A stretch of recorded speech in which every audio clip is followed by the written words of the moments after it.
Hi, this is Jackie Lee from WhatDoYouWantMost.com, and today we're going to talk about how to get some traffic from Pinterest.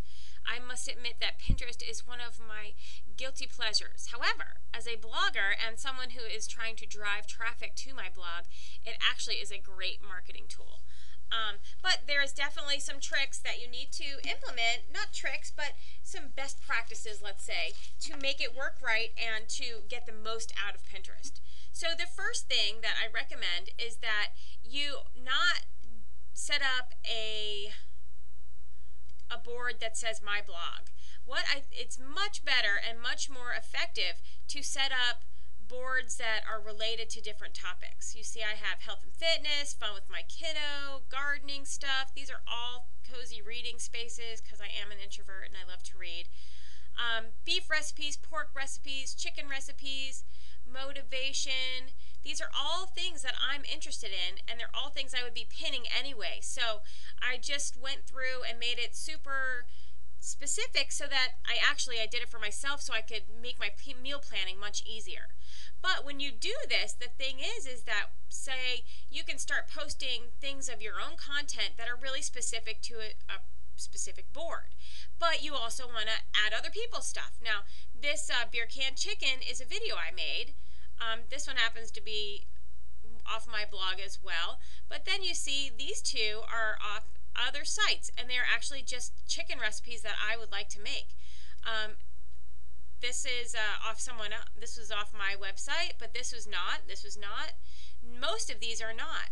So when you add your content in with other people's content, it becomes less about self-promotion and really more about pinning good stuff, which is what Pinterest is all about. So make sure you just share your posts from your blog that are relevant to a specific board. And that will get you so much farther than just setting up a "this is my blog" board, because really nobody really knows what that means, or if they're interested, or if it's information or content or pins that they're going to want to see. Okay, so the other thing that you can do is set up a pinning schedule. And depending on the kind of person that you are, your pinning schedule might, you need to make it what you want it to be. Personally, my pinning schedule means a glass of wine in the evening while I'm watching TV, and I just kind of get lost on Pinterest for an hour or so. But I do make sure that I add pins from my site, I add pins from other sites, and I repin things that have already been pinned on Pinterest. And then I take some time to go through and follow other people who are interested in the same thing as me, aka follow your target market. If you can follow other people who are interested in the things you're interested in, they are going to be more likely to not only visit your pins, but also to repin your pins, which will get you more traffic. And the last thing that makes Pinterest so much easier and nice to use is to download the Pin It button.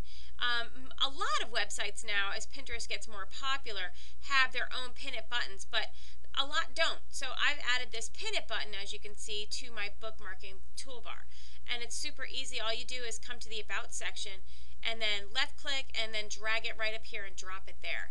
This Pin It button allows me to pin something from any website or any page as long as there's a good image that Pinterest can grab. So it doesn't matter if you have a website that has a Pin It button or not. You can use this Pin It button and pin from anywhere.